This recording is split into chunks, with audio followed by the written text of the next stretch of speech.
Bismillahirrahmanirrahim. Assalamualaikum warahmatullahi wabarakatuh. Salam sejahtera untuk kita semua. Perkenalkan, saya Ririn Sabriadi, SPD MPD, salah satu dosen Institut Teknologi dan Kesehatan Tritunas Nasional.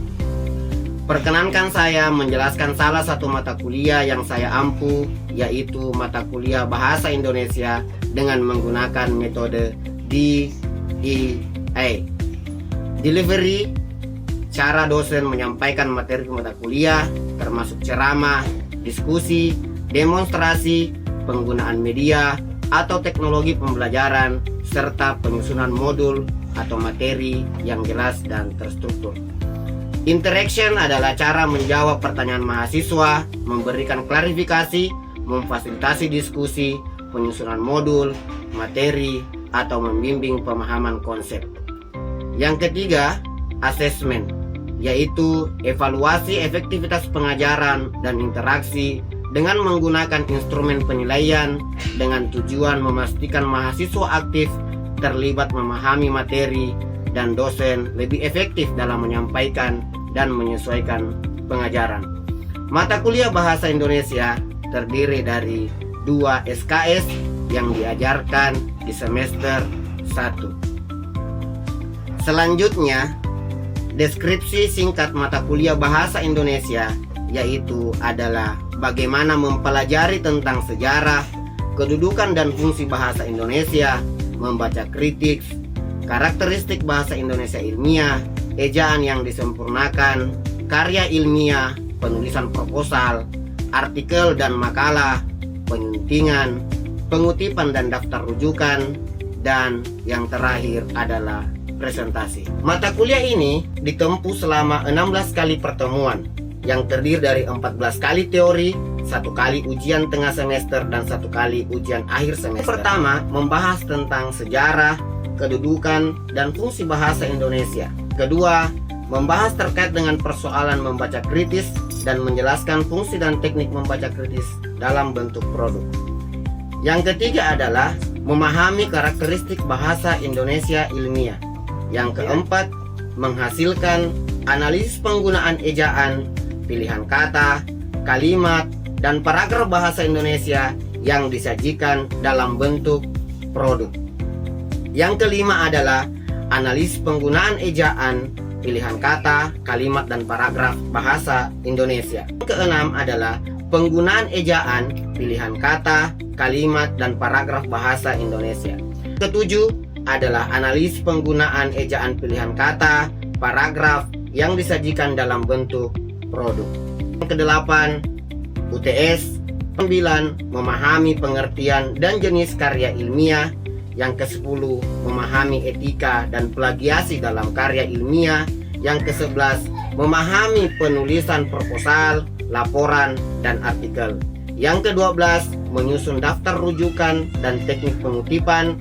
Ke-13, mampu menyusun daftar rujukan dan teknik pengutipan. Ke-14 adalah menyunting dalam ragam ilmiah. Dan yang ke-15, mampu menerapkan presentasi ilmiah. Sementara ke-16 adalah ujian akhir semester.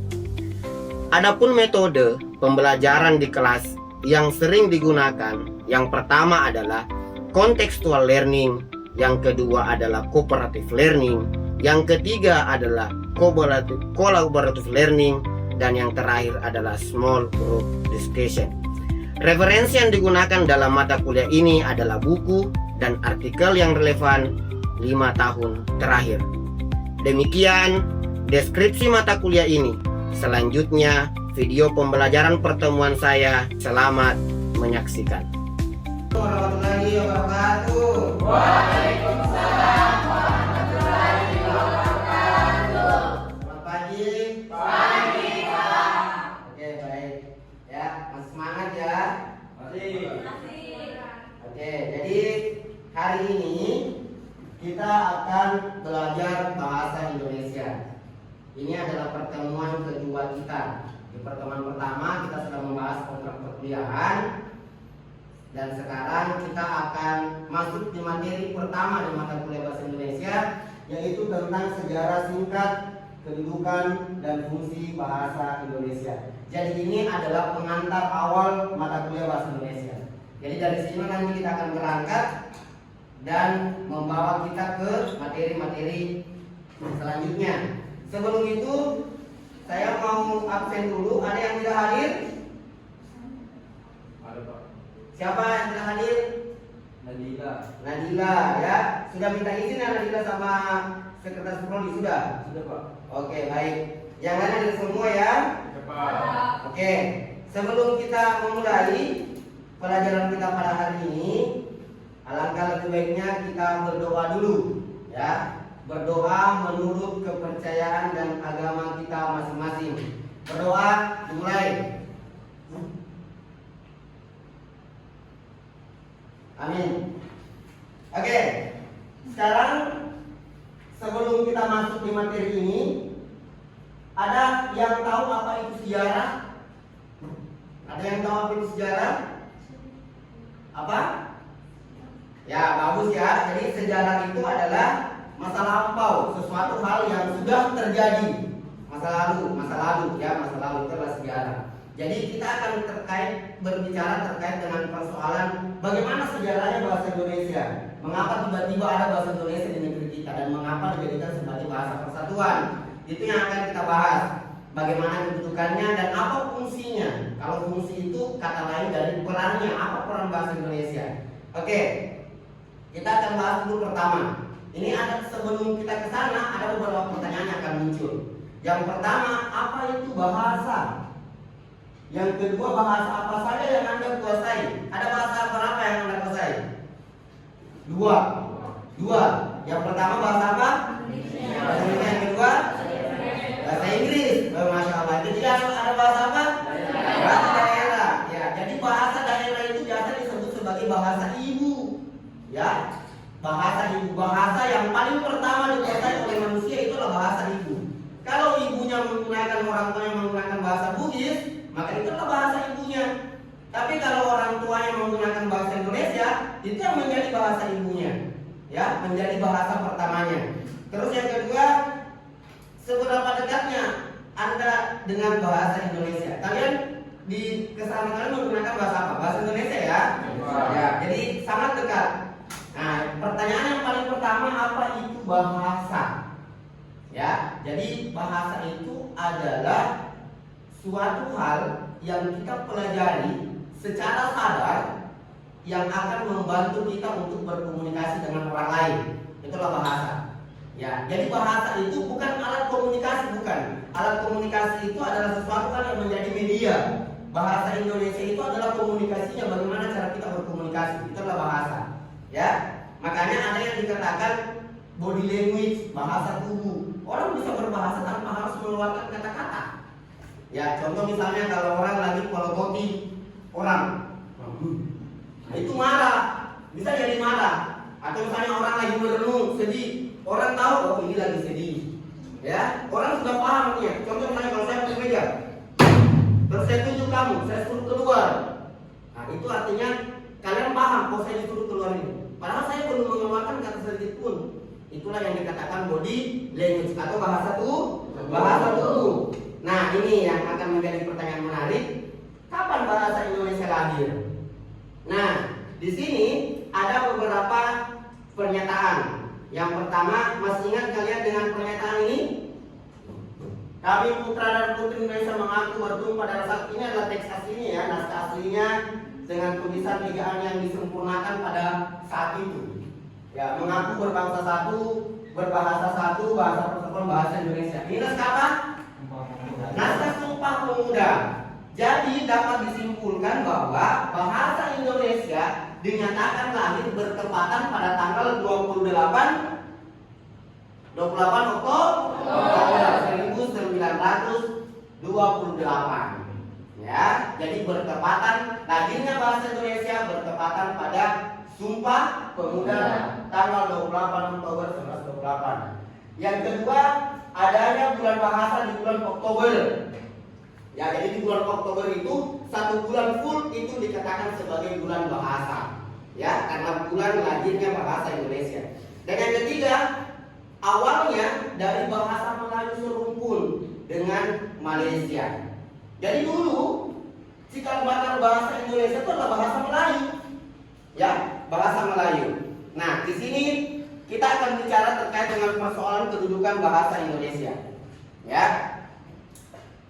Di sini ada juga pertanyaan, pada bab berapa dan pasal berapa dalam Undang-Undang 1945 bahasa Indonesia dikukuhkan? Bagaimana bunyinya?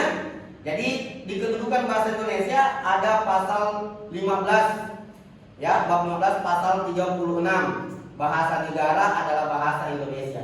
Kedudukannya bahasa Indonesia sebagai bahasa nasional, bahasa Indonesia sebagai bahasa negara.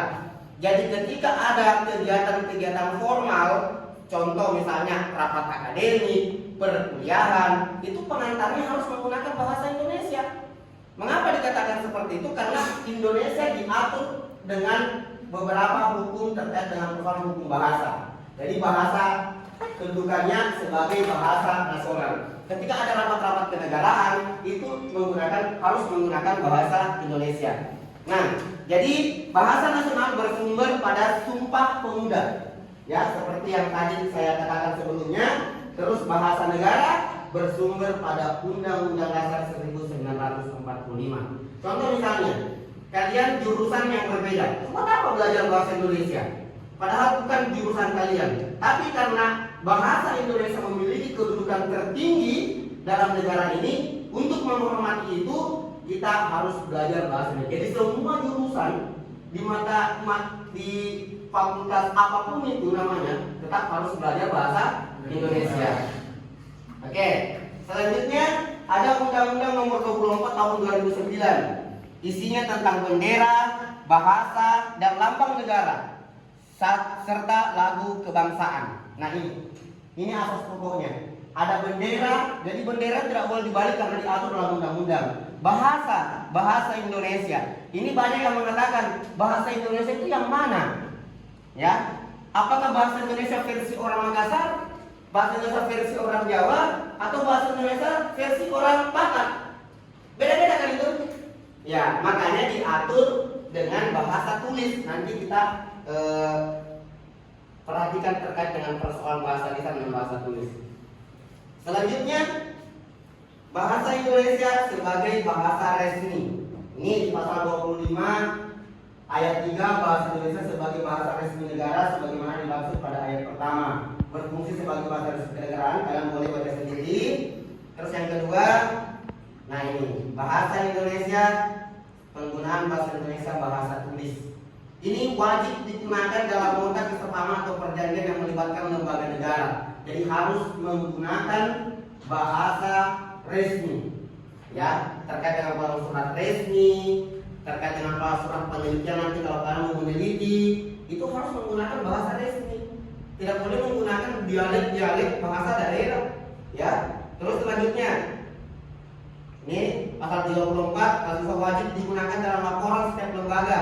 Contoh kalau kalian nanti praktik lapangan, KKN atau KKLP, kalian nanti akan ditugaskan untuk membuat laporan. Nah, untuk laporan itu harus menggunakan bahasa yang resmi, ya, menggunakan bahasa yang resmi. Nah, ada publikasi ilmiah, ya, jadi nanti kalian menulis karya ilmiah baik itu makalah, skripsi, itu harus menggunakan bahasa Indonesia yang resmi. Nah, terus di sini ada penggunaan bahasa Indonesia tulis dan lisan. Ini bahasa Indonesia wajib digunakan dalam komunikasi resmi di lingkungan kerja pemerintah dan swasta. Jadi apapun itu ketika berada di lingkungan resmi harus menggunakan bahasa yang resmi. Terus, nah, penggunaan bahasa lisan ini wajib digunakan dalam forum yang bersifat nasional atau forum yang bersifat internasional di Indonesia. Bahasa Indonesia dapat digunakan dalam forum yang bersifat internasional luar negeri. Jadi terkadang di sidang-sidang PBB itu bahasa Indonesia sudah digunakan. Ya, jadi kita harus bangga dengan bahasa kita sendiri, ya. Nah, selanjutnya fungsi bahasa Indonesia berdasar kedudukannya. Ini ada sebagai bahasa nasional, sebagai bahasa negara. Nah, kalau yang secara umum, nah, alat komunikasi manusia. Secara khususnya ada fonetik, emotif, kultural. Jadi katakan kultural itu adalah budaya. Jadi terkadang bahasa Indonesia itu dipengaruhi dari budaya-budaya terkait. Nah, sampai di sini ada pertanyaan? Ada yang bertanya? Oke, baik, silakan. Apa yang melatar belakangi mengapa bahasa Indonesia digunakan sebagai bahasa nasional? Oke, apa yang melatar belakangi mengapa bahasa Indonesia digunakan sebagai bahasa nasional? Oke, pertanyaan yang sangat bagus. Jadi kita akan berbicara terkait dengan persoalan sejarah. Nah, jadi pada saat itu, ya, seandainya orang Jawa pada saat itu egois, ya, karena mayoritas orang Indonesia adalah orang Jawa, 50% ke atas itu dipenuhi oleh orang Jawa. Jawa punya bahasa sendiri. Mengapa bukan bahasa Jawa yang digunakan sebagai bahasa persatuan? Mengapa bahasa Melayu? Ya, karena tadi saya jelaskan bahwa bahasa Indonesia itu lahirnya dari bahasa Melayu, ya, sama dengan bahasa Melayu yang digunakan sekarang tetangga kita Malaysia, Brunei, ya, Singapura, itu menggunakan bahasa Melayu yang dulunya dari sana bahasa Indonesia. Tapi kita mengubah itu supaya kita memiliki karakteristik tersendiri, disegerakanlah bahasa Indonesia. Jadi pada saat itu bahasa Melayu itu cepat sekali tersebar di seluruh wilayah pelosok Indonesia melalui perdagangan-perdagangan. Ya, jadi orang Arab, orang Belanda, orang Portugis masuk di Indonesia itu melalui daerah Kalimantan dan Sumatera. Di sana notabene bahasa Melayu. Di sanalah mereka belajar bahasa sebelum mereka menginjakkan kakinya di seluruh pelosok Indonesia. Jadi itu yang menyebabkan banyak sekali tersebar, cepat sekali penyebarannya. Dan yang kedua, bahasa Melayu itu adalah salah satu bahasa yang mudah dipahami. Nah, mudah dipahami. Jadi pada saat itu ketika deklarasi itu 28 Oktober tadi itu 1928 berkumpulan pemuda untuk menentukan nih bahasa apa yang dipakai di bahasa Indonesia. Untuk apa? Untuk menjadi sebuah persatuan. Karena ketika orang Makassar menggunakan bahasa Makassarnya, orang Bugis menggunakan bahasa Bugisnya, orang Madura menggunakan bahasa Maduranya, orang Jawa juga demikian, orang Sunda juga demikian. Tidak ada bentuk sesuatu hal yang dapat digabungkan menjadi bentuk perlawanan untuk melawan penjajah pada saat itu. Ya, jadi ada peran bahasa dalam kemerdekaan negara kita itu, peran bahasa sangat penting, sangat vital. Makanya dijadikanlah sebagai bahasa Indonesia sebagai bahasa persatuan untuk menyatukan paradigma berpikir pemuda pada saat itu. Ya, paham ya? Paham semua ya? Oke, baik. Kita lanjut ya. Kita lanjut dulu. Nah, jadi di sini ada kedudukan bahasa Indonesia, fungsi bahasa dan ragam bahasa. Ya, implikasi bahasa Indonesia dalam hidup sehari-hari. Nah, ini ada ragam bahasa Indonesia. Ragam bahasa yang kalian tahu, yang pertama itu adalah berdasar waktu, media, situasi, bidang dan tema, dan daerah. Ya, jadi ini berdasar waktu. Ya, ini ada dua berdasar waktu tadi, berdasar media ada ragam lisan, ada ragam tulis. Apa bedanya? Nah, kita mau membedakan ini. Nah, kalau ragam lisan, ini perbedaannya ada. Nah, kalau ragam lisan perlu kehadiran lawan tutur karena dia tidak bisa berbicara sendiri. Makanya harus ada lawan tutur. Ada penutur, ada lawan tutur. Itulah yang dikatakan tindak tutur. Ketika tindak tutur berlangsung, komunikasi berjalan. Ya. Yang kedua, ada unsur gramatikal tidak lengkap. Dikatakan unsur gramatikal tidak lengkap, bahasa lisan yang tujuan utamanya adalah berkomunikasi. Jadi kalau misalnya gramatikal itu tidak lengkap, tapi kalian paham, berarti bahasa lisan itu berfungsi dengan baik. Contoh misalnya, saya mau bertanya sama kalian, ada pulpen, itu gramatikalnya tidak lengkap tuh. Tapi kalian paham bahwa saya ini meminjam pulpen Anda. Makanya langsung kalian berikan ke saya. Berarti komunikasi berjalan dengan baik kan? Walaupun unsur gramatikanya tidak lengkap. Yang ketiga, tidak terikat ruang dan waktu. Yang dimaksud terikat ruang dan waktu, karena kalau kalian menggunakan bahasa yang berbeda dengan menggunakan bahasa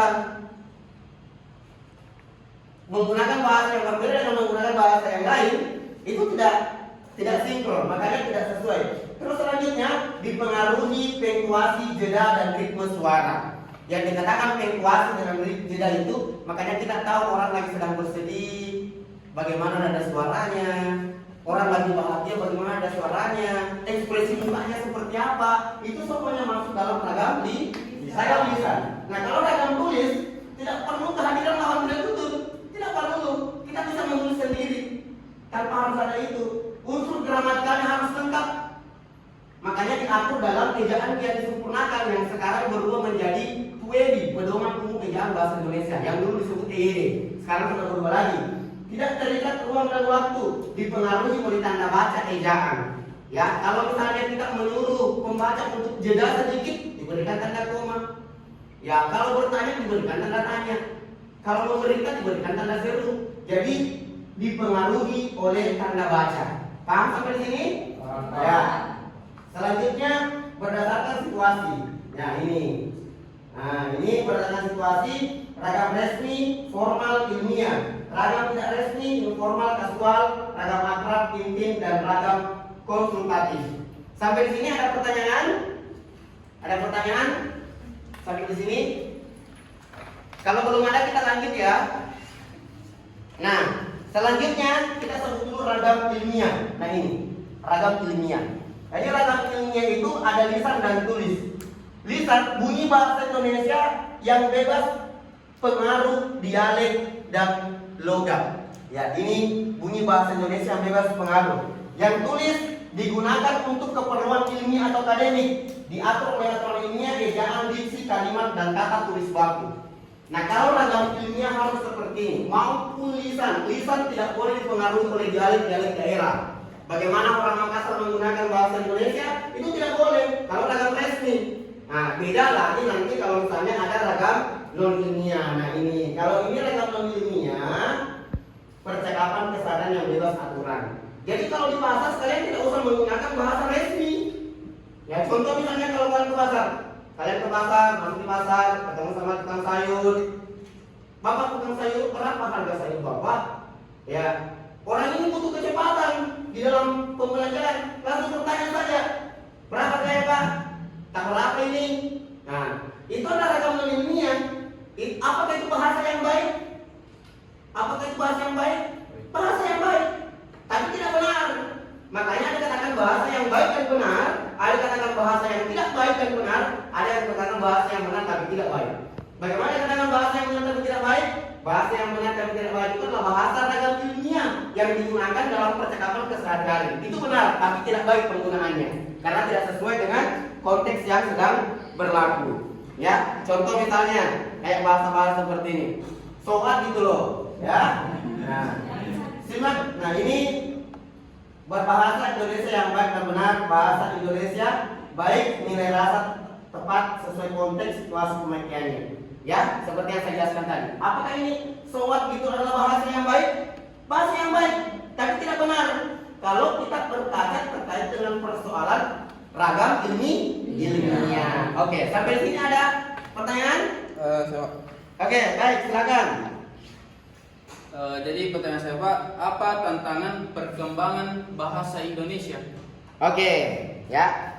Tantangan perkembangan bahasa Indonesia. Ya, pertanyaannya sangat bagus ya, karena ini menjadi sebuah PR kita bersama. Bagaimana mempengaruhi diri kita sendiri, orang lain untuk menjadikan bahasa Indonesia ini sebuah kebanggaan.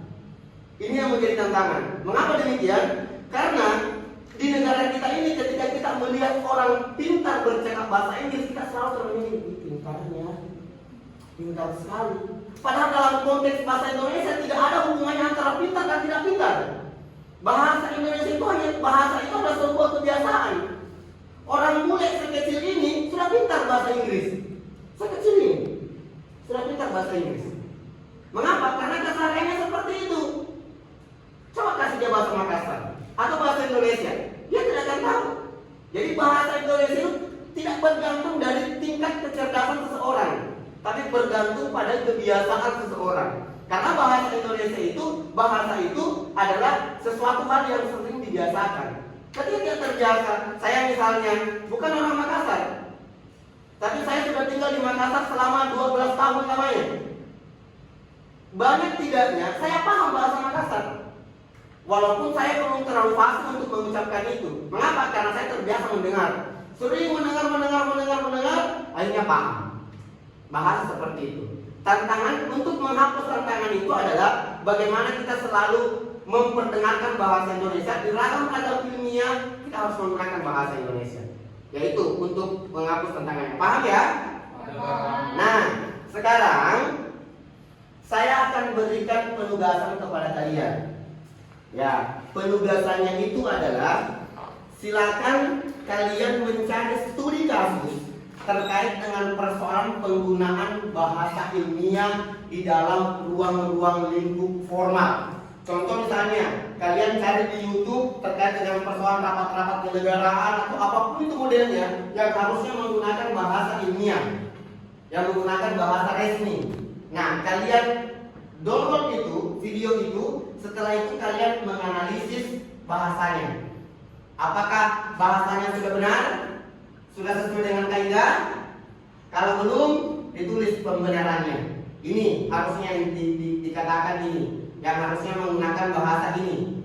Ya, paham sampai di sini? Ya, jadi kelompok yang sudah saya bagi di pertemuan yang lalu itu digunakan untuk tugas yang pertama ini. Ya, jadi pekan depan kalian per kelompok akan presentasi di depan kelas untuk memperlihatkan kami videonya. Ini videonya Pak, yang kami temukan. Setelah itu ini pembenarannya Pak. Ya, dan seterusnya. Jadi kalian langsung terjun langsung untuk memperbaiki kualitas bahasa Indonesia. Ya, setelah kalian pahami itu, kalian akan menjawab pertanyaan kalian tadi sendiri, yaitu bagaimana cara untuk mengatasi tantangan-tantangan yang ada dalam bahasa Indonesia. Ya, paham sampai di sini? Oke. Dan kalau sudah paham, semoga apa yang kita lakukan pada hari ini bernilai ibadah di sisi Allah Subhanahu wa taala dan insya Allah akan dilipat gandakan pahala kita semua. Sebelum kita menutup mata kuliah pada hari ini, saya ucapkan banyak terima kasih atas atensi kalian aktif mengikuti mata kuliah bahasa Indonesia. Pesan untuk pertemuan ini, bahasa Indonesia adalah kebanggaan kita semua.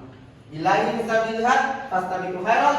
Wassalamualaikum warahmatullahi wabarakatuh. Waalaikumsalam.